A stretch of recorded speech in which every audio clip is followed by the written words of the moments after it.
Salut tout le monde, salut, bienvenue pour ce huitième en fait, avec le HS qui avait eu lieu il y a 2 semaines. Huitième épisode des tutos Arduino. C'est pas rien, hein, quand même, ça fait déjà 2 mois, et en 2 mois on a vu déjà pas mal de choses. Alors, déjà désolé, pour la semaine dernière, j'étais malade, donc j'ai pas pu être présent. Ça arrive. Mais on est reparti cette semaine pour attaquer de nouveau un nouveau sujet, qui va être l'antagoniste du dernier sujet qu'on a vu. Donc pour rappel, la dernière chose qu'on avait vue, c'était les entrées analogiques sur l'Arduino. Donc comment lire une valeur qui variait entre 0 et 5 volts, mais qui n'était pas nécessairement 0 ou 5 volts, donc qui pouvait osciller entre les deux. Et cette semaine, on va voir la chose antagoniste qui va être la sortie analogique. Donc comment faire en sorte d'avoir une valeur qui n'est ni 0 ni 5 volts. Et on va voir qu'en fait avec Arduino, on a des limites vis-à-vis de cette notion, vis-à-vis de ce concept, puisque Arduino n'est pas capable de vraiment, réellement générer une valeur qui est entre les deux. Mais on va voir qu'il existe des astuces et qu'on arrive quand même à faire des choses qui s'y approchent, qui y ressemblent. Tout d'abord, comme d'habitude, on va faire nos petits rappels de la semaine précédente, de la dernière leçon. Dans la dernière leçon, on avait parlé des valeurs analogiques et la première chose qu'on avait vue, c'était le pont diviseur de tension. Alors le pont diviseur de tension, ça se présentait comme ça. C'était à la base de deux résistances, comme ceci. On avait deux résistances en série, et on s'amusait à observer la valeur de la tension aux bornes, aux bornes qui est entre les deux résistances. Donc ici, on avait mis un voltmètre et on regardait la valeur de la tension. Et on avait remarqué que la valeur de la tension mesurée ici, par rapport à la masse, elle était proportionnelle à un ratio des deux résistances, R2 divisé par R1 plus R2, avec R1 ici, R2 là. Donc on a remarqué que si nos deux résistances sont identiques, donc là par exemple j'ai 1 kΩ et 1 kΩ, dans ces cas-là, la valeur de la tension ici c'était la moitié. On avait 2 volts 5 si on avait 5 volts au total. Et ensuite, si on faisait évoluer nos résistances l'une par rapport à l'autre, en gardant le même, euh, le même total de résistance, donc là par exemple 2 kg, en faisant varier l'une par rapport à l'autre, on avait remarqué que proportionnellement, la tension en borne variait en fonction de ce qu'il y avait dans les deux. Donc ça c'était pour le point diviseur de tension, avec une grosse contrainte qui était que il ne devait pas y avoir de courant qui partait dans la branche ici. En effet, la formule qu'on applique c'était U égale RI, et pour cela, il fallait que I soit le même dans les deux résistances pour que la formule puisse fonctionner, pour qu'on puisse faire notre petite formule. Et donc, pour que I soit le même dans les deux résistances, il ne faut pas qu'on ait un courant qui parte ici. Sinon, on aurait le courant I qui traverse cette résistance-là, qui serait supérieur au courant I qui traverse celle-là, puisqu'il y aurait I de ici, de là, de I de là, plus de la branche qui part par ici, qui sera à ce niveau-là. Donc ça ne marcherait plus. Donc c'était important qu'ici, on aille vers une entrée qui ne consomme pas de courant. Ensuite, on avait vu un composant spécial qui était le potentiomètre. Et le potentiomètre, c'était exactement la même chose que nos deux résistances, avec la broche plus, la broche moins, et la broche du milieu. Salut voir papy. Et la broche du milieu qui était en fait la broche entre nos deux résistances. Donc on a vu le potentiomètre, on a vu qu'on pouvait faire varier le ratio des deux résistances simplement en faisant tourner un bouton qui était sur le potentiomètre. Et enfin, on a vu que sur notre petit Arduino, tout en bas ici, on avait un ensemble de broches, on en avait 6, qui nous permettent de faire la fameuse lecture analogique avec la fonction analog read. Cette fonction nous renvoyait une valeur entre 0 et 1023 inclus, qui était une valeur proportionnelle à la tension lue entre 0 et 5 volts par défaut. Donc quand on avait 5 volts, on avait 1023, et quand on avait 0 volts, on avait la valeur 0. Donc ça c'était pour les rappels de la semaine, de la dernière séance. Donc pas la semaine dernière, mais la semaine d'avant, puisque encore une fois je n'étais pas là la semaine dernière. Maintenant aujourd'hui, on va voir une chose antagoniste de la lecture analogique qui va être l'écriture analogique, qui va être l'émission d'une valeur analogique. Comme je vous le disais en introduction, Arduino n'est pas capable de faire une vraie sortie analogique. Arduino n'est pas capable de générer une tension qui varie entre 0 et 5 volts. Donc voilà, ça c'est dit, c'est pas possible. Ah, je me rends compte que j'ai oublié de lancer mon outil de dessin. Une toute petite seconde. Puisque j'ai plein de petits dessins à faire. Voilà, ça démarre. Peut-être. Voilà, c'est prêt. Donc, je vais vous faire un petit dessin. Ici, on va faire comme les autres fois, on va faire un axe ici, un axe là, avec en bas le temps et en haut la tension. Donc ici, j'ai le temps qui passe, et ici, j'ai la tension. Voilà, tout fonctionne, c'est parfait. Ensuite, je vais symboliser une tension, donc par exemple avec du violet. Ma tension va être d'abord à 0 volts, puis 5 volts. Salut Chris. Puis de nouveau 0 volts, puis 5 volts, etc., etc., etc. Elle va suivre ce format de créneau. Chris, tu sais déjà tout ça, toi, t'étais là hier soir déjà. Elle va suivre cet aspect de créneau avec un temps haut et un temps bas, une durée à l'état haut et une durée à l'état bas, qui va être la même. Donc, je vais juste dessiner ceci. Un petit peu long, voilà. J'ai mes petits créneaux. Voilà, parfait. Quand on a un signal comme ça, on appelle ça un signal carré, un signal en créneau. On observe plusieurs choses. Tout d'abord, on observe qu'on a un motif qui se répète. Donc entre là et là, on remarque qu'on a un motif avec un temps à l'état haut, un temps à l'état bas, et de nouveau un temps à l'état haut, un temps à l'état bas, etc. etc. Salut Samy. Donc on a cette alternance temps haut, temps bas. Et cette alternance, elle se répète au cours du temps, et donc on va appeler ce signal un signal périodique. J'oublierai pas. Ça va être un signal périodique, c'est-à-dire qu'il a une période, la période ça va être cette durée en orange, qui se répète au cours du temps. Ce signal périodique, donc dans le cas le plus banal, comme ici, il a un temps haut qui va être égal au temps bas. Si on utilise un multimètre et qu'on s'amusait à observer la tension moyenne de notre signal, le multimètre, si la fréquence, si la période ici est suffisamment faible, le multimètre nous dirait que dans ces cas-là, on a une tension qui vaut 2,5 V. Pourquoi? Parce qu'on est 50% du temps à l'état haut et 50% du temps à l'état bas. En considérant de nouveau la période suffisamment faible. Si vous avez par exemple ici ça dure 10 secondes et ici ça dure 10 secondes, le multimètre il va vous dire ok, il y a 5 volts, ensuite il y a 0 volts, ensuite il y a 5 volts, ensuite il y a 0 volts. Ici on va considérer que la fréquence est suffisamment élevée. Donc on va être au-delà du Hertz. On va avoir notre période ici qui va être supérieure à 1 motif par seconde. Et donc notre multimètre, lui il va faire sa mesure sur suffisamment longtemps, il va regarder la tension et il va me dire ok, moi j'ai remarqué que la tension, moyennement, elle valait 2,5 V. Donc ça va être pour un premier signal. Et ensuite, si on s'amuse à faire varier, alors, de nouveau ça va me prendre un tout petit peu le temps de faire le dessin. Donc de nouveau le temps ici, et la tension en haut. Si on s'amuse à faire varier maintenant notre temps haut par rapport à notre temps bas, donc je vais essayer, voilà, ça c'est pas mal. Voilà, on va essayer de faire varier notre temps haut par rapport à notre temps bas. Donc là, on va garder un signal périodique, donc c'est-à-dire un signal qui se répète au cours du temps, avec la même forme, mais cette fois-ci, au lieu d'avoir un temps haut égal au temps bas, au lieu d'avoir une durée à 5 volts égale à la durée à 0 volts, on va avoir une durée qui va être supérieure. On va avoir une durée, par exemple, de l'état haut qui va être de 80% et une durée de l'état bas qui va être de 20%.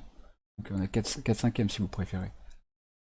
Et dans ces cas-là, mon multimètre, il va regarder, il va mesurer, et il va se rendre compte que la valeur moyenne de notre signal, ici, elle ne va plus être de 2,5 V, mais va être de 5 volts.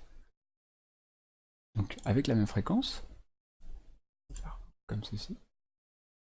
Donc vous voyez, mon signal, c'est le même, il a la même durée, il a la même période, la même fréquence, mais ici, comme j'ai un temps haut qui est supérieur à mon temps bas, la valeur moyenne mesurée par mon multimètre, la valeur moyenne de mon signal n'est plus de 2,5 V, mais est de 4 volts. Et de la même façon, si j'augmente la durée de mon état bas par rapport à la durée de mon état haut, donc par exemple, comme ceci, si j'avais un état haut, je vais mettre un tout petit peu plus comme ça, voilà, qui était de 20% par rapport à la tabac qui serait 80%, on mesurait non plus 4 volts, mais on mesurait 1 volt. Voilà. Et donc, de la même façon que comme l'autre jour, on avait un ratio entre les deux résistances, là on a un ratio entre la durée état haut et état bas qui nous permet d'obtenir une tension variable. Cette tension, attention, elle sera soit de 5 volts, soit de 0, mais la valeur moyenne au cours du temps sera, elle, variable. La valeur moyenne sera, par exemple, 2 volts 5 quand on a un temps égal en haut et en bas, et par exemple 1 volt, ou 4 volts, ou 2 volts, 3 volts 33, ou que sais-je encore, quand on aura un temps haut par rapport à un temps bas qui sera variable. Ce phénomène, on appelle ça du MLI, pour de la modulation de largeur d'impulsion. MLI, modulation de largeur d'impulsion. Je sais pas où l'écrire, j'ai plus de place. Je vais le mettre ici, et je vais pousser le circuit. Voilà, comme ça. Modulation de largeur d'impulsion. En anglais, ça s'appelle Pulse Width Modulation. Alors, je vous mets les deux notations, l'anglaise et la française, parce que dans toutes les documentations techniques, en général, c'est en anglais, et donc vous trouverez l'information PWM, et non pas MLI. C'est la même chose, sauf qu'il y en a une qui est en anglais et l'autre qui est en français. Et beaucoup de techniciens, beaucoup de personnes qui sont dans la partie technique, utilisent aussi bien, en France, utilisent aussi bien l'un comme l'autre, voire même plus souvent la notation anglaise, Pulse Width Modulation, plutôt que MLI. Donc c'est important d'avoir ces deux termes, mais de bien retenir le terme anglais, puisqu'il est utilisé très très fréquemment, même en France, même dans les discussions francophones. Ensuite, un deuxième point de vocabulaire qui est important à connaître, c'est cette histoire de temps haut par rapport au temps bas. Vous voyez, quand on a cette période, ce motif qui se répète, on appelle ça un cycle. On a un cycle, là le cycle que j'ai encadré en orange, il se répète au cours du temps. Et ensuite, on a un rapport entre l'état haut et l'état bas. Et donc, cette action-là, ce phénomène-là, on appelle ça un rapport cyclique. Il y a un rapport qui s'exécute entre le temps haut et l'état bas, et il le fait de manière cyclique, il le fait au cours du temps, de manière répétée. Donc le rapport cyclique, ça sera cette notion d'avoir un temps haut supérieur ou inférieur à un temps bas, d'avoir un rapport entre le temps haut et le temps bas dans notre signal. Donc quand je vous dirais un rapport cyclique de 25%, ça veut dire qu'on a un temps haut de 25% par rapport au temps bas. Donc par exemple sur 5 secondes, allez, on va faire sur 10 secondes, 25% ça serait 2 secondes et demie, par exemple. Et là encore, je vous le donne aussi en anglais. En anglais, ça se dit duty cycle. Donc cycle pour le côté cycle, et le duty c'est le devoir. La traduction littérale, on va dire. Donc là encore, je vous le note en anglais parce que très souvent, dans les documentations ou dans les discussions techniques, vous trouvez cette information duty cycle. En revanche, les Français ont plus souvent l'habitude d'utiliser le terme rapport cyclique. Donc là, vous devriez trouver le mot en français très fréquemment. Mais bon, c'est bien de le connaître en anglais puisque les documentations sont en anglaise. Et donc vous devriez le trouver en anglais assez régulièrement si vous travaillez avec des documentations, des morceaux de code à droite à gauche avec des commentaires ou des trucs comme ça. Donc voilà, point de vue vocabulaire. MLI, modulation de largeur d'impulsion, c'est le phénomène que l'on est en train de mettre en œuvre. On module la largeur de notre signal à l'état haut. En anglais, ça s'appelle PWM. Et donc, on modifie un rapport cyclique. Donc on modifie le temps haut par rapport à l'état bas. Ou un duty cycle pour les anglais. Alors ça, c'est bien beau. Mais concrètement, comment ça se met en œuvre et à quoi ça sert? On va prendre l'exemple d'une LED. Je mets un petit peu. Et je vais mettre une LED par ici. 6, elle est là. Hop, je vais mettre là. On n'oublie pas de mettre la résistance. Allez, une valeur de 150 par exemple. Et je vais relier ma LED à la broche 6. Pourquoi la broche 6? Avec une couleur turquoise, parce que c'est joli. Pourquoi la broche 6? Tout simplement parce que comme je le disais au tout premier cours, donc gros flashback, on peut faire cette notion de PWM, de MLI, on peut le faire uniquement sur les broches qui ont un petit tilde devant. Donc la 3, la 5, la 6, la 9, la 10 et la 11. Vous voyez, c'est rappelé sur la carte, PWM tilde. Sur ces broches-là, on a le droit de faire cette action de PWM, de signal qui varie dans le temps. Sur les autres, on peut uniquement faire du 0 ou du 5 volts, mais on ne peut pas avoir ce côté cyclique. Ça serait à nous de le faire et ça serait contraignant. Alors que sur celle-ci, c'est déjà intégré à l'Arduino. Donc on va se mettre par exemple sur la 6, et on va mettre une deuxième sur... Hop, hop, sur la broche 11, par exemple. Encore une fois, c'est pris complètement au hasard. Il faut juste que ce soit des broches qui ont cette faculté de faire de la PWM. Mettre une couleur bleue. Donc là, ce qu'on va faire maintenant, c'est qu'on va agir sur nos LED. On va les faire fonctionner, mais au lieu de les faire fonctionner soit en 5 volts, soit en 0 volts, on va les faire fonctionner avec un signal qui va varier dans le temps, avec ce fameux signal MLI. Ainsi, la valeur moyenne qui va être appliquée aux bornes de notre LED, elle ne sera pas soit de 5 volts, soit de 0 volts, mais elle pourra varier en fonction de la commande qu'on va donner. Donc soit elle sera de 25% de 5 volts, 30% de 5 volts, etc., etc., etc. Et une LED, il faut savoir que ça fonctionne de manière instantanée. Quand il y a un courant, elle s'allume tout de suite. Quand il n'y a pas de courant, elle s'éteint tout de suite. Si on fait varier le 5 volts et le 0 volts de manière suffisamment rapide, elle va s'allumer et s'éteindre de manière très rapide, imperceptible à l'œil nu. Et du coup, si on va lui apporter un temps haut plus important qu'un temps bas, le phénomène de persistance rétinienne, donc c'est-à-dire que le phénomène d'impression sur votre œil, va faire en sorte que la luminosité perçue va être plus importante quand elle est allumée plus longtemps que quand elle est éteinte, que quand le rapport de temps est plus important pour l'état haut que pour l'état bas. Donc on va le voir tout de suite. Je vais prendre mon code, je vais effacer tout ça puisque ça ne me sert à rien pour l'instant, et je vais utiliser la seule nouvelle fonction qu'on va apprendre aujourd'hui, qui est analog write. Cette fonction, elle prend deux choses à manger. La première chose, ça va être la broche sur laquelle on veut travailler. Donc là, par exemple, sur la broche 6. Et ensuite, il faut lui préciser la quantité de temps que l'on souhaite à l'état haut par rapport à l'état bas. Cette quantité, elle va varier entre 0 et 255. Lorsqu'on est à 0, on a 0% du temps à l'état haut. Et lorsqu'on est à 255, on a 100% du temps à l'état haut.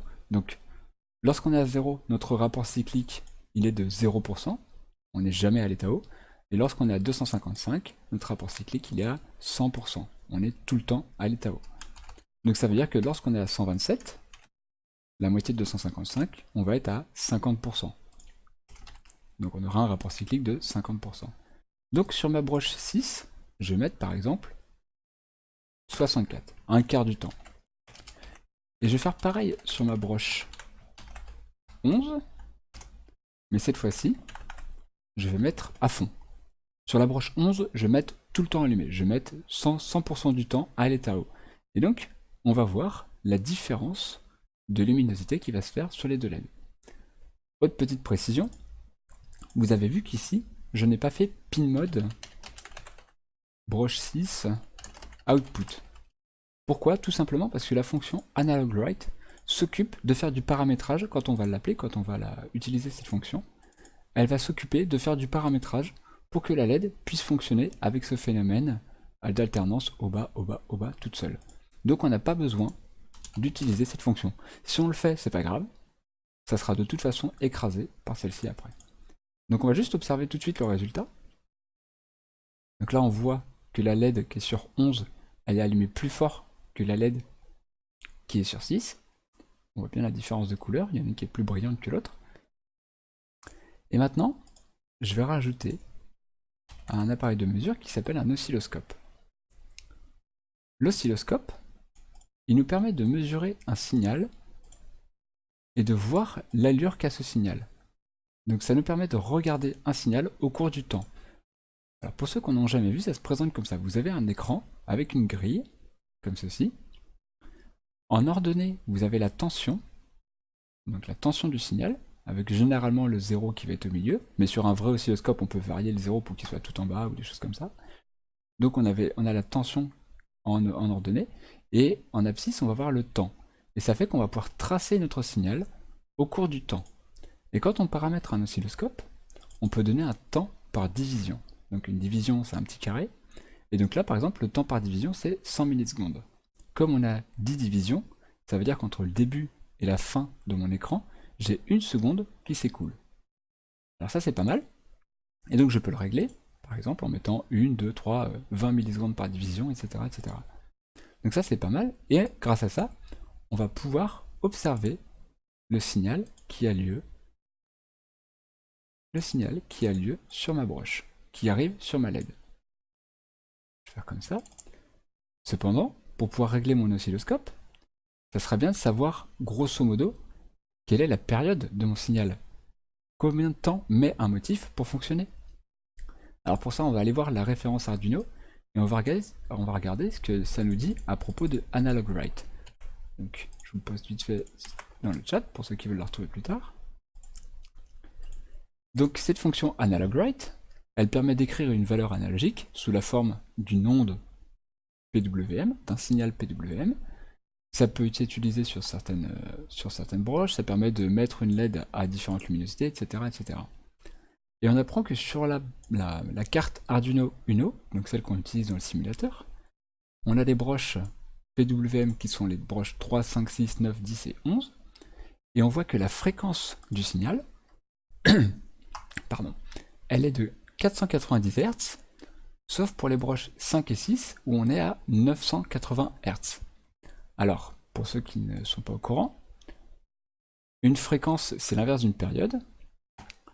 Et quand on dit par exemple qu'on a 1000 Hz, c'est équivalent à dire qu'on a une période de 1 milliseconde. La fréquence, c'est 1 sur seconde. Une fréquence, c'est 1 sur, ça se divise par rapport à la seconde. C'est l'inverse de la seconde, si vous voulez. Donc 1000 Hz, 1 sur 1000, ça fait 1 milliseconde. Donc là, on a 980, ce qui est quasiment 1000. Donc, on a une fréquence, un signal élémentaire, une variation haut-bas, comme ceci, qui va durer 1 milliseconde. Qui va durer 1 milliseconde, c'est-à-dire 1 sur 980 Hz. Hop, voilà. Donc ça veut dire que comme mon signal il dure 1 milliseconde, si on veut observer 10 fois le signal, il faut qu'on mette, par exemple, 1 milliseconde par division. Comme ça, sur 1 milliseconde, on aura une fois le créneau, sur le deuxième carré, on aura une deuxième fois le créneau, etc. etc. Si je relance la simulation, on va voir justement notre joli signal avec un créneau à l'état haut qui va être moins long que le créneau, que le temps à l'état bas. Puisque je vous rappelle que sur cette broche-là, on avait dit qu'on voulait 25% du temps à l'état haut. Si j'avais mis ici dans le code, hop, c'est le contraire. Si dans le code j'avais mis par exemple 127, la moitié de 255, on verrait très bien ici qu'on a autant de temps à l'état haut que à l'état bas.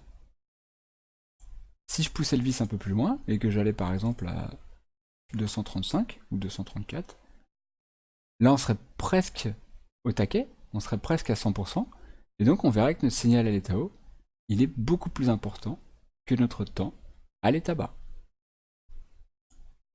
Et enfin, si je mettais complètement à fond, le temps que notre signal se mette en œuvre, alors le simulateur, je sais pas pourquoi il a un peu de mal avec ça, et on verrait qu'on est tout le temps à 1.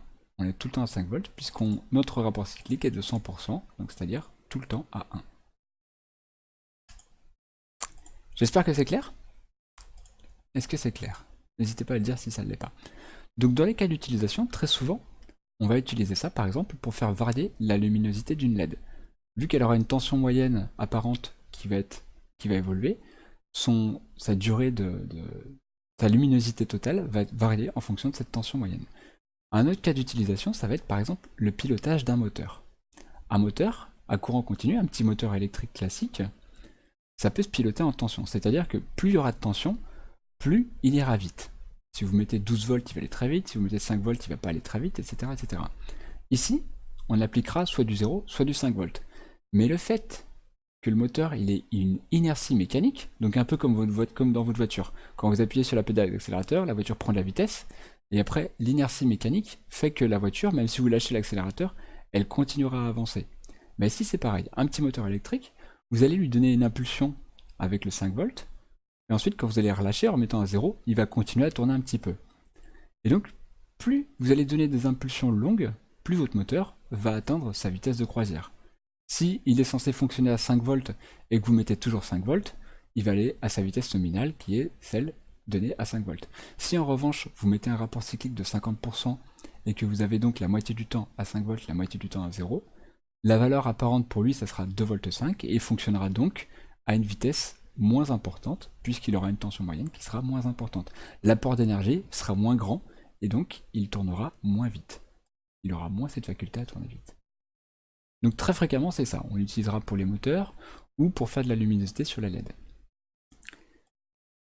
On peut, je vais laisser ce fil là et on va faire un petit truc rigolo. Je vais rajouter un potentiomètre ici. Ce potentiomètre, donc je vais le relier à la masse d'un côté. Hop, au plus de l'autre.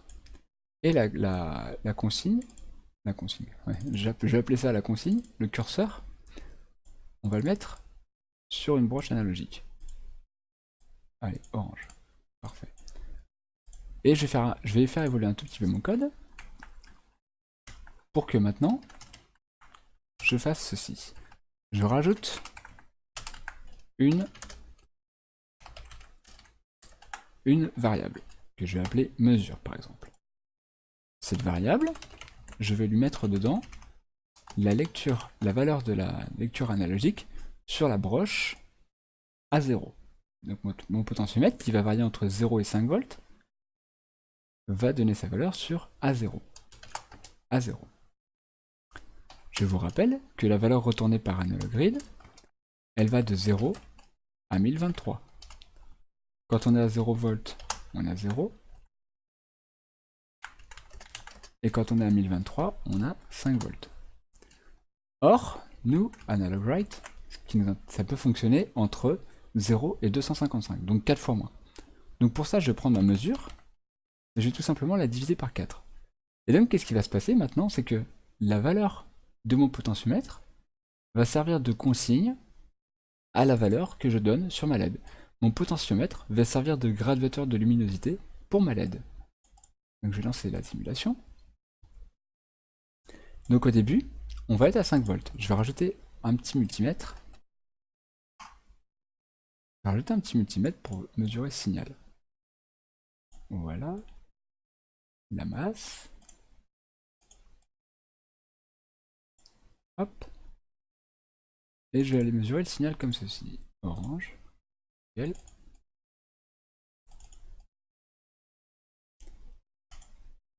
Donc au début, on voit qu'on est à 5 volts. À 5 volts, on a 100% de valeur moyenne. Et donc, on est toujours à 1. On est toujours à 5 volts. En revanche, si par exemple, je vais à 2 volts 5, hop, on voit qu'on a grosso modo, enfin même pas grosso modo, on a 50%. Donc 2 volts 5 par rapport à 5 volts, c'est bien 50%, et notre signal, il est bien à 50% ici. Si j'augmente jusqu'à 0 volts, enfin si je diminue jusqu'à 0 volts, pardon, dans ces cas-là, notre rapport cyclique, il est à 0, et on est toujours à 0. Quand tu dis un moteur à charbon, tu parles des moteurs à courant continu avec les deux brosses là, et du coup, oui, Salut Bartiman. Et du coup, oui, c'est à cela que je faisais référence. Les moteurs à charbon, donc qui ne sont pas brushless, justement, tu peux les faire varier leur vitesse grâce à ce mécanisme de rapport cyclique. Et donc après, on peut voir, voilà, la proportionnalité se mettre en œuvre. Ah, merci pour le follow, Bartiman. Et donc, j'adore cette représentation. Quand je vais faire varier ma tension sur ma broche analogique, elle est calquée ensuite, elle est reproduite sur les rapports cycliques que j'applique à ma LED. Donc là, on le voit bien sur l'oscilloscope, on voit bien le rapport cyclique qui évolue. Et on voit aussi, si vous regardez un petit peu à côté de l'oscilloscope, on voit bien que la LED, a sa luminosité qui change. Quand je suis proche de 0 volts, ma LED est quasiment éteinte. Et quand au contraire j'augmente, ma LED est beaucoup plus allumée. Donc là, on a bien un graduateur grâce à cette action. Donc la valeur analogique qui est ici, on est d'accord que c'est pas la même chose que celle qui est ici. Ici, sur le fil bleu, on a bien uniquement un signal qui vaut 0 ou 5 volts.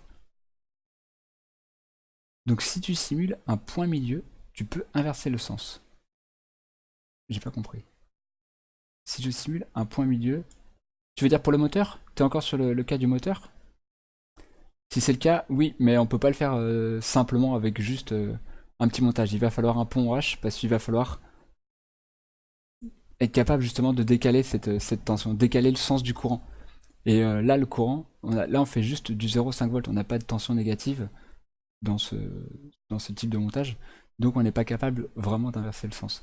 Mais avec les bons composants, on pourra. Et ça, on le verra dans 2 semaines justement. Le moteur à courant continu, donc ce que tu as appelé le moteur à charbon, on le verra et on verra justement comment le faire fonctionner dans un sens ou dans l'autre.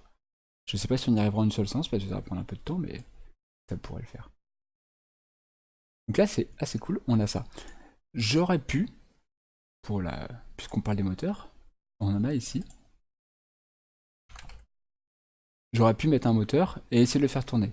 Mais normalement, euh, on essaye d'éviter de faire fonctionner un moteur directement avec les broches d'Arduino. On met un composant entre les deux pour éviter de cramer pour éviter de cramer notre Arduino, parce que les broches d'Arduino n'arrivent pas à fournir assez de courant pour faire fonctionner notre moteur. Je sais pas si dans le simulateur comment c'est traité, on peut essayer de voir. Mais normalement c'est pas très très bien. On va voir ce qui se passe. Allez, pour le test. Donc là on voit que quand je suis... Alors, on est à 5 volts. Bon, ça fonctionne. Dans la vraie vie, faites pas ça. Hein. Faites pas ça parce que l'Arduino n'est pas fait pour fournir assez de courant pour faire fonctionner un moteur. Donc dans la vraie vie, il faut éviter ce genre de choses. Là, on voit que quand on est à 5 volts, notre moteur tourne à 5000 tours par minute. Quand on est à 0 volts, évidemment, il ne tourne plus puisqu'il n'y a plus de tension moyenne. Et si on va mettre juste un petit peu de tension, par exemple 10%, notre moteur va tourner qu'à 10% de sa vitesse, 550 tours par minute. Et si plus on augmente, plus le moteur va tourner vite. Mais encore une fois, ça va bien dans le simulateur, mais dans la vraie vie, il faudra un composant entre l'Arduino et le moteur pour pouvoir faire passer du courant. L'Arduino n'est pas capable de délivrer assez de courant pour faire fonctionner un moteur. Ou alors il faut que ça soit un tout petit moteur qui n'a pas de charge derrière pour pas que ça ait besoin de trop de courant, etc. etc. Je vais virer ça, je vais virer ça. Je vais virer ça. Je vais tout virer en fait. Je vais tout virer, même mieux que ça, je vais aller chercher un montage qu'on a fait hier. Un petit transistor, exactement. Un petit transistor de puissance qui nous permettra de faire passer plus de courant. Alors, on va juste reprendre. Je vais vous présenter le montage juste après. On va reprendre les mêmes choses, mais cette fois-ci, au lieu d'avoir une seule LED, je vais utiliser une LED un peu particulière qui s'appelle une LED RVB ou RGB. Ça va dépendre de la langue. RVB, ça veut dire rouge, vert, bleu. Ou RGB, ça va être red, green, blue en anglais. Donc ma LED RVB, elle a quelque chose de particulier qui est que c'est une LED qui possède à l'intérieur 3 cristaux. Donc si je vous la montre un peu plus sur un fond blanc comme ceci, à l'intérieur, elle possède 3 cristaux pour générer 3 couleurs. La couleur rouge, la couleur verte et la couleur bleue. Et en fonction du courant qui passe sur chacun des cristaux, on va avoir la luminosité de chacune des couleurs qui va évoluer.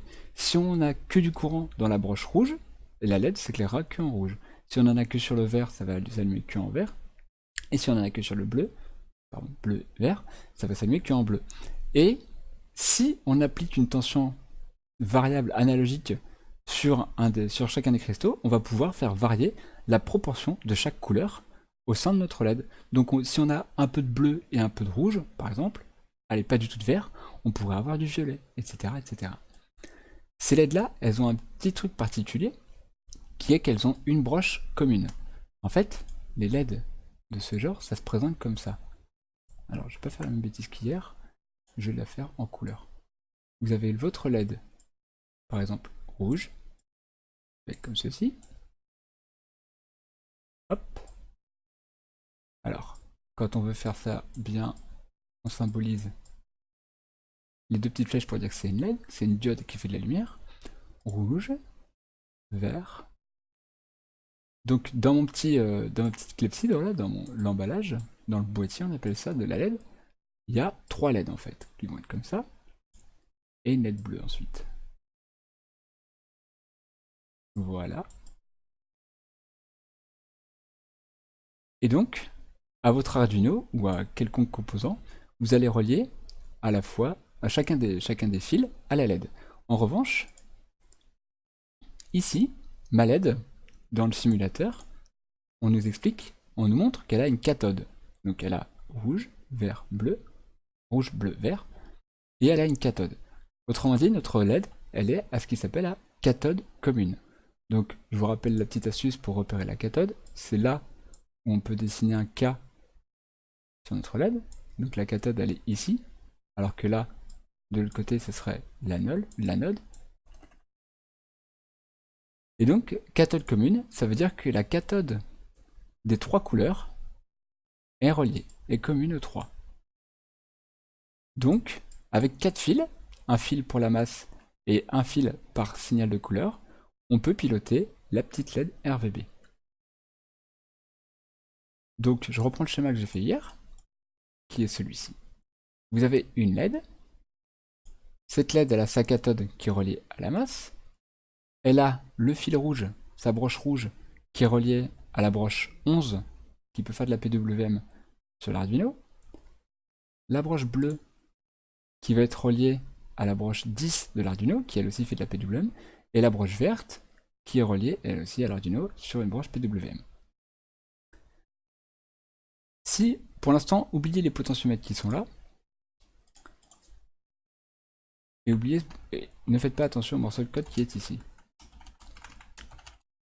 Si pour l'instant, je me contentais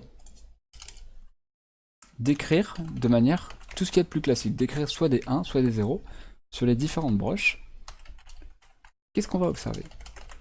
Normalement, on observera la couleur qui va changer au bord de notre LED. Low, high. Par exemple, si je fais ça, je vais avoir le fil vert qui va être à low, le fil bleu, la broche bleue qui va être à high, et la broche rouge, qui va être à low. Donc là, notre lumière, elle va s'allumer tout en bleu, puisqu'il n'y aura que le bleu qui va avoir du 5 volts. Si je démarre la simulation, on voit bien que notre LED, elle n'a que du bleu. Si je change pour mettre que le segment vert en marche, la LED va s'allumer en vert, et évidemment, il va se passer pareil pour le côté rouge. Et, comme je vous le disais, je peux mixer pour mettre en marche 2 couleurs en même temps et faire des mix de couleurs. Donc là, par exemple, on a du violet en faisant fonctionner à la fois le rouge et à la fois le bleu. On pourrait tous les allumer et donc mixer toutes les couleurs et avoir du blanc. Dans la vraie vie, ça fonctionne pas tout à fait comme ça. Dans la vraie vie, les 3 couleurs peuvent pas se mélanger aussi proprement pour avoir vraiment du blanc. Ou j'aurais dit plutôt une couleur un peu plus dégueulasse que ça. Pour faire du blanc avec des LED, on utilise des LED qui font du blanc. On n'utilise pas des LED RVB. Et alors du coup, on peut faire un peu de magie. Alors évidemment, vous connaissez le truc, hein. Il n'y a pas de magie ici. On va utiliser 3 potentiomètres, donc qui vont tous varier entre 0 et 5 volts. Et ces 3 potentiomètres, alors je vais tous les mettre à 0 dans un premier temps. Voilà. Ces 3 potentiomètres vont être identiques. Et il y en a un qui va être relié à la broche A0, un autre à la broche A1 et un autre à la broche A2. Et ce que je vais faire, c'est que chaque potentiomètre va servir à définir le rapport cyclique que l'on va appliquer sur la PWM qui va être mise sur chacune des couleurs. Donc on va avoir un potentiomètre pour gérer la PWM, pour gérer le rapport cyclique de la PWM rouge, un autre pour la PWM bleue et un autre pour la PWM verte. Dans le code, ça se présente de la manière suivante. On va faire un analog write de la valeur A2 divisé par 4, parce que je vous rappelle que analog read fait entre 0 et 1023, donc on veut diviser par 4 pour rester entre 0 et 255. Ensuite, pareil, analog write sur la broche 10, donc on va écrire une valeur analogique sur la broche 10 à partir comme référence de A1, donc le bleu. Pourquoi ça saute? Et pareil pour le dernier. Qu'est-ce qui va se passer? Tout simplement, si je puis dire, on va avoir une variation de la luminosité si on n'en fait varier qu'un seul. Donc là par exemple, tous ceux-là sont à 0, les deux qui sont à droite sont à 0, et là je peux faire varier le segment rouge. Un petit peu lumineux, très lumineux, pas beaucoup, pas du tout lumineux. Pareil pour le segment bleu. Et pareil pour le segment vert. RGBW un peu plus cher, ouais c'est ça. Et du coup, ce qui va se passer, c'est qu'on peut mettre un petit peu de chacune des couleurs. On peut s'amuser avec les trois, à varier et avoir un nuancier de couleurs, comme on l'entend, juste avec nos trois petits potentiomètres.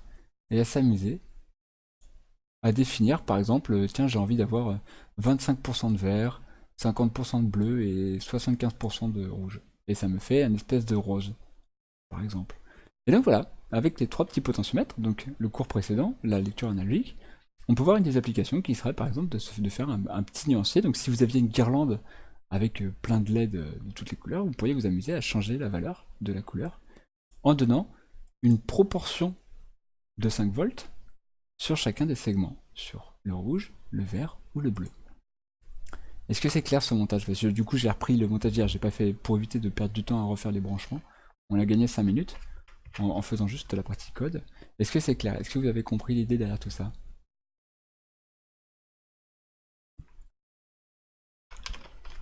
Et plus important, est-ce que la notion de PWM, de rapport cyclique, est-ce qu'elles sont claires? Puisque du coup, ces notions-là, on va s'en servir très bientôt quand on va parler. Salut Géo. Ces notions-là de rapport cyclique, de PWM, on va s'en servir très bientôt quand on va parler du moteur à courant continu. Le moteur à courant continu, j'en ai brièvement parlé tout à l'heure, on va le voir plus en profondeur très bientôt. Et du coup, on va réutiliser cette notion-là de analog write. Pour aujourd'hui, on finit un petit peu en avance, puisque du coup j'ai pu reprendre, capitaliser sur ce qu'on a fait hier soir. Pour aujourd'hui, c'est à peu près tout ce que je voulais vous montrer. Je crois que je n'oublie rien. Et du coup, la semaine prochaine, on va commencer justement à attaquer les moteurs. On va commencer en parlant du servomoteur. Juste en termes d'introduction, le servomoteur, il a une mécanique de fonctionnement un peu particulière, qui est qu'il a toute une interface qui est déjà intégrée au moteur lui-même. Et ces moteurs-là, en général, ils servent à être pilotés en angle. C'est-à-dire qu'on peut lui donner une valeur, et il va essayer d'atteindre un certain angle parce que c'est son fonctionnement. Donc la semaine prochaine, on verra justement comment ça fonctionne, le servomoteur. La semaine suivante, on fera peut-être en deux parties le moteur à courant continu. Je ne garantis pas qu'on y arrivera en une partie, ça va être assez costaud je pense, parce qu'il y a pas mal de choses à voir, d'électronique surtout, et un petit peu d'informatique aussi. La semaine prochaine, ce sera surtout de l'informatique, puisque le servomoteur, c'est en termes d'électronique, c'est pas trop compliqué, donc j'aurai pas grand chose à présenter à ce niveau-là. Et c'est tout. Du coup, je suis à l'écoute de vos questions. Si vous avez des questions sur la partie d'aujourd'hui ou sur la semaine précédente, c'est pas un problème. N'hésitez pas. J'avais posté quelques TP sur le Discord, donc n'hésitez pas, encore une fois, si vous avez des questions sur les TP, à aller les poser dans les canaux du Discord, sur les canaux entraide, ou présenter vos créations, ou s'il y a des projets que vous souhaitez faire, que vous avez l'intention de faire, on peut en discuter, n'hésitez pas à les soumettre, et éventuellement je pourrais même faire une parenthèse pendant un des streams, pour parler de votre projet, pour expliquer comment moi je verrai les choses, si vous avez besoin d'aide, ou des choses comme ça. C'est pas un problème. Donc n'hésitez pas, c'est un outil qui est là pour vous, donc n'hésitez pas à vous en servir. Il y a les TP, j'ai oublié de leur préciser au tout début, mais tout ce qu'on a vu aujourd'hui, évidemment on le retrouve sur le blog, dans la partie les sorties analogiques, enfin presque. Et il y a un petit exercice à la fin d'ailleurs, donc ça peut être intéressant à faire si ça vous intéresse de travailler cette notion. Donc la version écrite de ce qu'on a vu aujourd'hui sera disponible à l'adresse que je viens de poster dans le chat. Et si ça vous intéresse de jouer avec la lumière RGB et les trois potentiomètres, le schéma sera disponible. Hop, pas celui-là, ici. Hop, voici le lien pour jouer avec le schéma. Et voilà, vous avez toutes les clés en main. Du coup, je suis à l'écoute. Si vous avez des questions, n'hésitez pas. J'ai peut-être été un petit peu vite parce que je vois qu'on a fait en seulement 3 quarts d'heure ce qu'on a fait hier soir en un peu plus d'1 heure. Alors hier soir j'ai un petit peu plus divagué sur d'autres choses que j'ai zappé aujourd'hui volontairement parce que ça rentre pas tout à fait dans le cadre du tuto. Mais on a vu tout ce qu'il fallait avoir pour aujourd'hui. J'espère que c'est clair. Donc encore une fois, il n'y a pas de vrai analogique en sortie. En entrée oui, mais pas en sortie. On se contente juste de simuler de l'analogique grâce à des alternances 0 volts, 5 volts. On est juste malin vis-à-vis de l'utilisation du 5 volts et du 0 volts pour avoir une valeur moyenne qui soit efficace, qui soit utilisable. Voilà, je vous écoute. J'ai un montage LED bandeau que t'as fait toi-même, Bartivan? Ou c'est un truc que t'as acheté et que t'as... J'imagine. C'est un de mes projets, ça. C'est un de mes projets d'avoir... Alors, j'en parlais justement hier soir. J'ai l'intention de faire un live un samedi après-midi, ou un samedi en journée, je sais pas encore exactement quand, probablement dans 2 semaines. J'ai l'intention de faire un live pour montrer comment je coderais justement un de ces petits projets. Et le petit projet, ce serait de faire un petit machin, une petite loupiote RGB qui soit pilotable par le Twitch par le chat de Twitch. Donc ça veut dire que vous, via une commande dans le chat, ça partirait directement sur une Arduino qui serait dans le décor ici, probablement par là, pas encore très bien où, probablement par là, qui serait directement dans le décor, et en tapant une commande donc dans le chat, ça allumerait. Vous pouvez choisir la couleur à allumer ou des choses comme ça. On pourrait avoir des animations quand quelqu'un s'abonne à la chaîne, quand quelqu'un follow, quand quelqu'un sub ou des trucs comme ça. On pourrait avoir plein de petites animations comme ça pour justement avoir un petit côté rigolo. Ça sera avec de l'Arduino, donc ça sera avec les choses qu'on est en train de voir en ce moment. La seule différence, hop, ça sera que... faut que je retrouve ma petite carte électronique. La seule différence, c'est que au lieu d'utiliser une Arduino pure et dure, le Navastag Dead, ouais. T'es un vieux, toi, t'as connu le Navastag. Pour ceux qui connaissent pas, c'était un petit lapin qui faisait un peu répondeur, quoi. La seule différence, c'est que au lieu d'utiliser une carte Arduino classique, c'était référence tendu, j'utiliserais une petite carte comme ceci. Alors, hop, mise au point. Ouais, nickel. Une petite carte comme ceci. Cette petite carte-là, elle possède derrière un petit composant qui, en fait, est un composant qui peut faire fonctionner du Wi-Fi. Donc cette carte-là, vous pouvez la brancher et vous pouvez la connecter à votre réseau Wi-Fi. Ici, il y a la partie intelligence qu'on programme, et ici, il y a une petite antenne qui sert à capter le Wi-Fi. Et donc cette petite carte-là, elle est compatible, logiciellement parlant, avec l'environnement Arduino. Donc on peut la programmer avec les mêmes fonctions qu'on utilise dans l'Arduino. La seule différence, c'est qu'on a des choses en plus pour pouvoir faire fonctionner avec le Wi-Fi. Donc pour pouvoir se connecter à un réseau, pour pouvoir aller lire des messages sur Internet, envoyer des requêtes à une page web, un serveur ou des trucs comme ça. Et donc j'ai espoir qu'on arrive à la faire fonctionner pour que j'arrive à la connecter en fait au chat de Twitch pour que quand vous tapiez une commande, derrière elle reçoit la commande, elle l'interprète, et quand elle interprète cette commande, elle fait fonctionner quelque chose. Donc par exemple, une loupiote, un servomoteur, ou quoi que ce soit. On pourrait par exemple, j'imagine, quand quelqu'un sub à la chaîne, quand quelqu'un s'abonne à la chaîne, il y a par exemple un petit cerveau avec un drapeau qui vient s'agiter pour dire merci, ou des choses comme ça, quoi. Ah, puis le matos info d'il y a 30 ans, c'était pas des petits machins comme ça, c'était un peu plus colossal. Donc ça, c'est un petit projet, je souhaite le faire en live, histoire que vous puissiez voir comment j'articule ma réflexion quand je programme, comment je fais les choses, histoire d'avoir un truc un peu plus interactif, histoire de papoter en même temps, enfin bref. J'essaierai de le faire en live avec une caméra qui regarde à tout moment le montage, une caméra facecam comme là, et à côté notre code, etc. etc. Donc j'ai espoir de faire ça. Ouais, le Minitel c'est vintage. Ouais. Mais surtout que des Minitel, je pense qu'il y a des passionnés qui pourraient les racheter assez cher, quoi. Il y a moyen de faire des choses avec. Pas plus que ça. Les crypto-monnaies et la blockchain, c'est pas ma passion. C'est pas ma passion. Je fais partie d'une crypto qui s'appelle la June. Ça s'écrit G1. Qui est un peu une crypto participative. Si je pouvais le traduire comme ça. qui est une monnaie libre, en quelque sorte. Mais il faut se renseigner un peu sur le sujet, c'est un petit peu compliqué j'aurais du mal à le vulgariser facilement. Mais c'est la seule crypto qui m'intéresse réellement. Un des gros soucis que j'ai avec les cryptos, c'est d'une part le côté spéculatoire, notamment pour le Bitcoin, le premier qui était là, ils ont tout raflé quoi. Il y a peu d'intérêt à rejoindre le Bitcoin, je trouve maintenant, à part si t'es un dealer de drogue.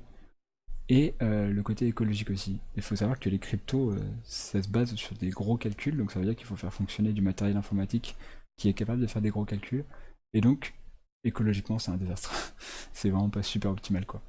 Donc les cryptos, ça me passionne pas plus que ça pour ces différentes raisons-là, quoi. Après, la blockchain, il y a des concepts intéressants, mais c'est difficile. Enfin, j'avais essayé de m'y intéresser un petit peu et c'est loin d'être trivial, c'est loin d'être simple. Donc, comme j'avais pas d'application particulière qui était liée à ça, je me suis jamais trop creusé le sujet, quoi. Jamais trop intéressé à la question. Faut que je retrouve mon lien vers la dune. Je cherche. C'est les yeux.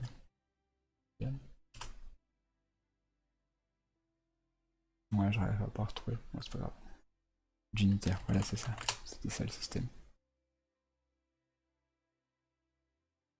En français. Ouais, moi j'avais un copain qui avait travaillé ça. Le côté écolo, c'est un grand débat car le système bancaire est du même ordre de grandeur en consommation, voire certains tendent à montrer que les banques consomment plus au final. En fait, il y a un problème de rapport d'échelle. Quand Visa fait 10 milliards d'opérations, derrière les mecs avec Bitcoin, ils en ont fait 100, quoi. Une transaction Bitcoin, ça prend énormément de temps à être inscrite dans la blockchain et ça prend beaucoup de temps et du coup d'énergie. Alors que des opérations bancaires conventionnelles, classiques, à l'échelle mondiale, tu, tu exécutes beaucoup plus d'ordres. Bah j'espère. Moi c'est tout ce que je souhaite au truc après. Hein. Je suis pas réfractaire à la technologie. Moi si ça peut fonctionner très bien, il n'y a pas de problème. Mais il faut que ça soit, enfin à mon sens en tout cas, pour mes principes, mes valeurs, que ça soit cohérent en fait avec, pas que ça soit juste une pure évolution technologique, que ça soit cohérent aussi avec avec tout un écosystème quoi. On parle d'écologie, mais aussi de rapidité. Tu vois, quand je fais une transaction, j'ai pas envie qu'elle mette 10 secondes à être inscrite dans l'historique si elle est censée être instantanée. Tu vois. D'accord. Bah, comme je disais tout à l'heure, hein, je suis pas. Il y a alors pour ceux qui voient pas le chat, il y a déjà une surcouche Lightning Network qui permet de faire bien plus de transactions. Peut-être. Encore une fois, je suis pas. C'est un sujet qui m'a intéressé à une époque et pour lequel je suis plus du tout au courant. Donc, non, c'est vrai, les banques sont pas instantanées. Mais la réception de l'ordre l'est. C'est-à-dire que quand tu vas faire un achat, faire tes courses, si tu as 100 € sur ton compte et que tu vas acheter pour 200 €, la vérification de l'ordre, elle est instantanée. Et c'est fait. Mais effectivement, si tu veux envoyer de l'argent, ça prend un temps fou. Bon, ça se fait pas dans la minute. Et c'est même pire que ça, c'est que les transactions qui sont prétendues au même jour, dans la réalité, c'est pas forcément comme ça que ça se passe. C'est un peu des accords entre les banques. C'est pas toujours si simple. J'avais lu un petit thread Twitter à ce sujet d'ailleurs, c'était assez intéressant, qui expliquait comment fonctionnaient les transactions bancaires. C'est assez marrant. Parce que tous les ordres que vous passez, tous les ordres, par exemple, d'une banque sont passés auprès de la banque, et la nuit, la banque, elle mutualise tous ces ordres-là dans un seul gros montant, elle envoie ça à la banque centrale, et la banque centrale, elle inscrit ensuite dans les registres de la banque ce qui est débité, ce qui est inscrit et tout. Pareil. Tu fais tout en cash. Ah, t'es vieille école, Chris. Moi, je fais tout en carte bleue. Je fais rien en cash. Et pour le paiement, c'est pareil avec le Bitcoin. Une fois l'autre envoyé, fait, tu peux pas annuler l'argent, arrivera. D'accord. Et plus vite et sans intermédiaire. Alors après, c'est ça l'avantage des cryptos, c'est que t'as pas justement ce côté intermédiaire, etc. Et tu rends la possession en fait en quelque sorte. Mais Chris, si c'est pas indiscret, c'est t'es réfractaire à l'utilisation des moyens de paiement virtuels parce que ça te fait peur, parce que tu veux pas supporter un système ou par habitude. Juste par curiosité, hein, t'es pas obligé de répondre si t'as pas envie.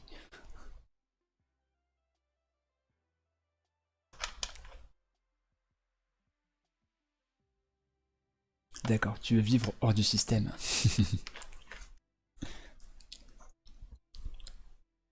Je trouve dingue de donner autant de data à la banque avec ma CB. T'as pas tort. pas tort. Mais moi, je suis hyper dépendant de ma carte bleue. Mais c'est vrai que du coup, la seule façon de pas être tracé, c'est de payer en liquide. Ça, c'est sûr. Mais après, j'imagine que vous avez probablement tous un smartphone. Je pense que Google en sait plus sur vous que votre banque. Typiquement. Donc, si vous avez un compte Gmail, vous avez le YouTube, le machin, le truc qui va avec. Et du coup, dès que vous faites une recherche sur Google, ça y est, Google il est au courant de ce qui se passe, etc., etc. Donc, bon, c'est un grand débat après, hein, la vie privée sur Internet et la vie privée avec les moyens modernes de communication, on va dire. Mais c'est pas parce que tu l'utilises presque jamais qu'il collecte pas des données à ton insu. Donc, la banque, on se rend pas compte avec les achats la quantité de choses que tu peux en déduire. C'est vrai, t'as sûrement raison.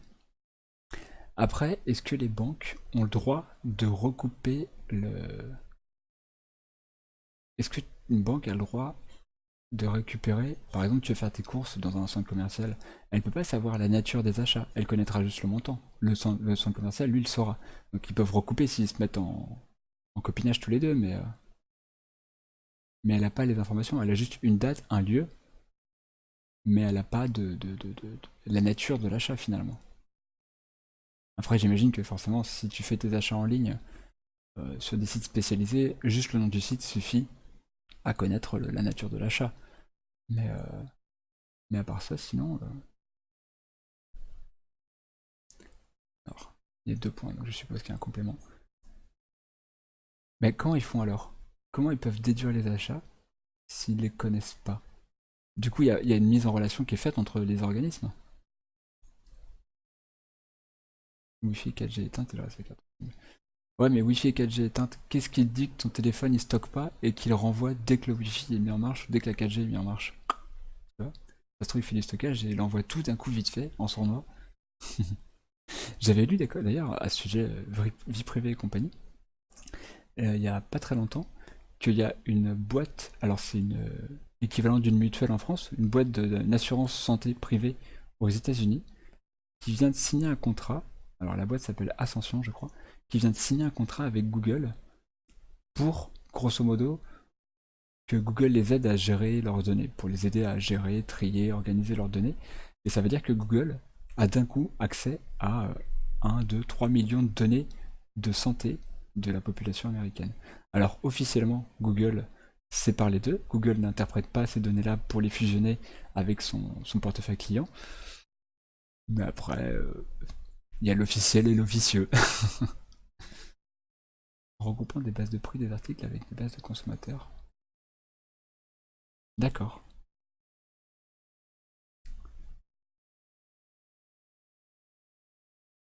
Mais après, c'est comme je viens de te dire, hein, ça se trouve aussi, il peut y avoir des accords commerciaux, des choses comme ça, donc ça peut être sournois.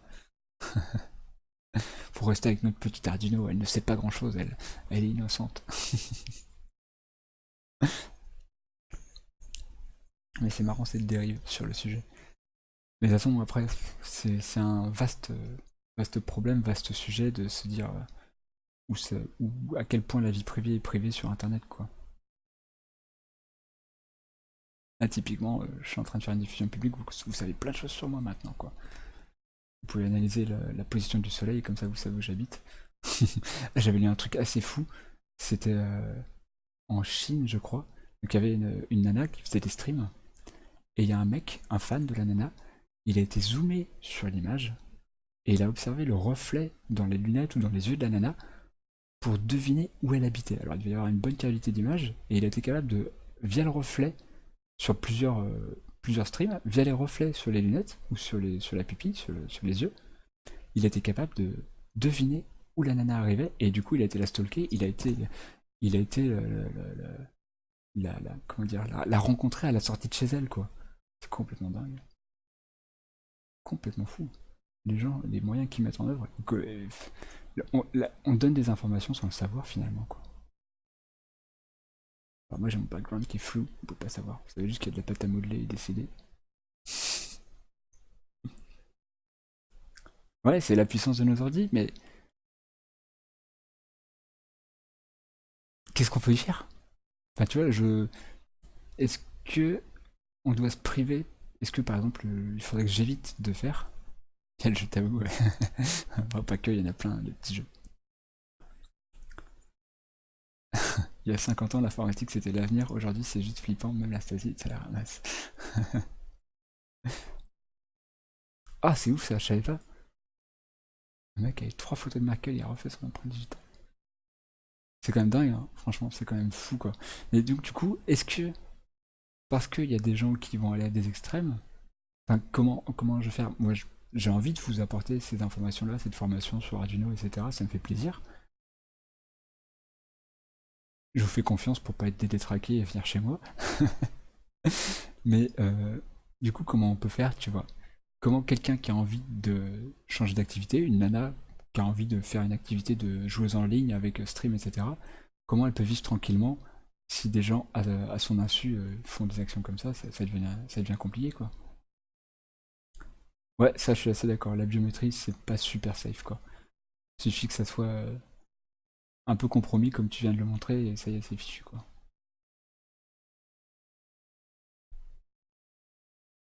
Ils ont inventé un truc pour flouter le fond. D'accord. Et c'est intégré dans Skype? Bon, après, l'astuce, c'est d'avoir un mur blanc, hein. J'aurais pu ne pas avoir la bibliothèque ici, et puis ne pas avoir cette bibliothèque, t'avais un mur blanc, t'étais pas plus avancé, quoi. Mais ici, j'ai remarqué que quand j'ouvre le rideau qui est ici, sur la fenêtre, en réflexion, vous pouvez voir ce qu'il y a en face de moi. Donc il y a des photos, etc. que vous pouvez pas voir pour l'instant. Mais si j'ouvrais ici, la réflexion fait que vous seriez capable de voir des photos de famille, d'amis, des choses comme ça.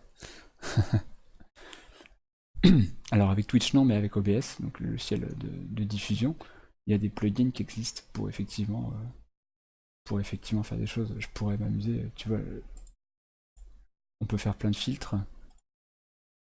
Bon, ça tu le sais, t'as peut-être cherché un petit peu. Je vais mettre, hop, correction colorimétrie 3. Là, je pourrais m'amuser par exemple à cacher un petit peu. Ah, c'est stylé comme ça. Tu vois, on peut s'amuser à plein de choses et donc je pourrais très bien m'amuser à ajouter derrière une forme pour découper ma tête, ou pour avoir juste ma tête, ou des trucs comme ça, quoi. On pourrait avoir des choses comme ça. Ouais, je pourrais m'amuser avec mon t-shirt. On va essayer.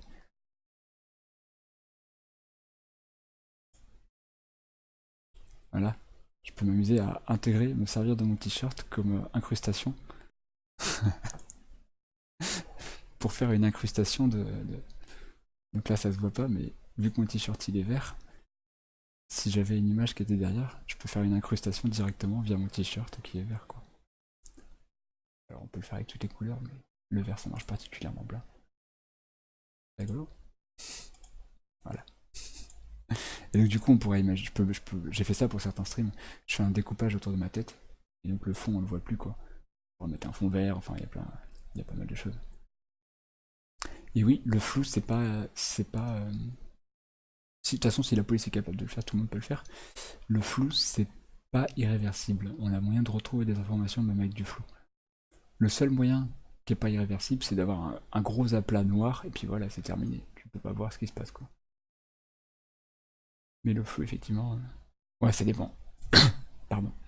Ça dépend des flous, mais. C'est pas. De manière naturelle, c'est une manière élégante de cacher des informations, mais c'est pas une manière irréversible pour autant. Ouais, c'est ça. Le flou le sien tout bête. Après, il y en a plein des flous, effectivement. Cinétique, les flous machin, les flous trucs. Il y en a tellement.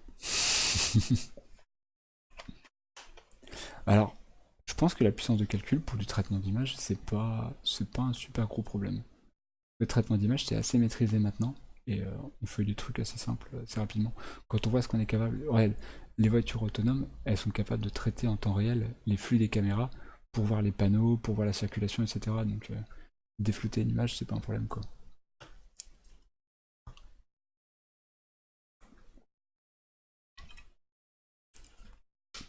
Moi, même les textes manuscrits, c'est pas vraiment un souci pour être visible.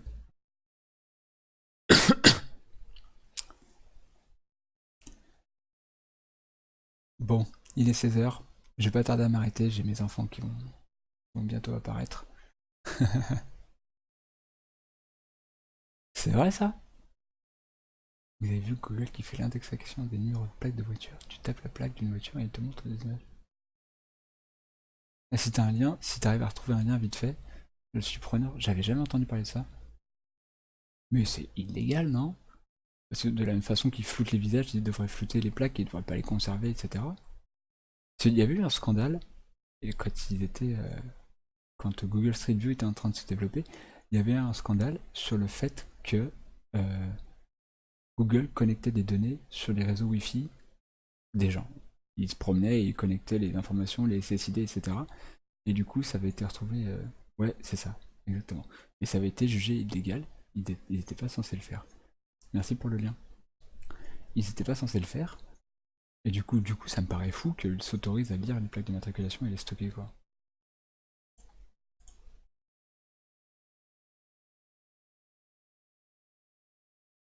Moi, je lirai ça tout à l'heure. Je savais pas du tout. C'est intéressant. Pas mal. Bon, bah, sur ces bonnes paroles pleines de positivité, en résumé, payez tout en cash, éteignez la Wi-Fi et la 4G. Ah, salut Nix. Bah, t'arrives un tout petit peu tard, je suis en train de raccrocher. Et floutez votre plaque. Ah, mais si tu floutes ta plaque, du coup, c'est la police qui va te tomber dessus. Ne sortez plus. Sortez, mais avec un masque. Il existe d'ailleurs, puisqu'on parle de surveillance, vous savez qu'il y a pas mal de villes qui se mettent à ça, à avoir des caméras, etc. Et on commence à faire de la surveillance de masse, notamment en Chine, mais aussi dans les pays occidentaux. Et il existe du coup des cagoules, des choses comme ça qui sont faites pour foutre la merde, ou des maquillages qui sont faits pour foutre la merde sur les caméras de reconnaissance faciale. Ouais, c'est ça, voilà. Bah, il y a des maquillages faciaux. Tu m'as doublé sur le. T'as été plus vite à l'écrit que moi à l'oral. Mais oui, t'as raison. Reste optimiste, la vie est belle. Juste ne sortez pas.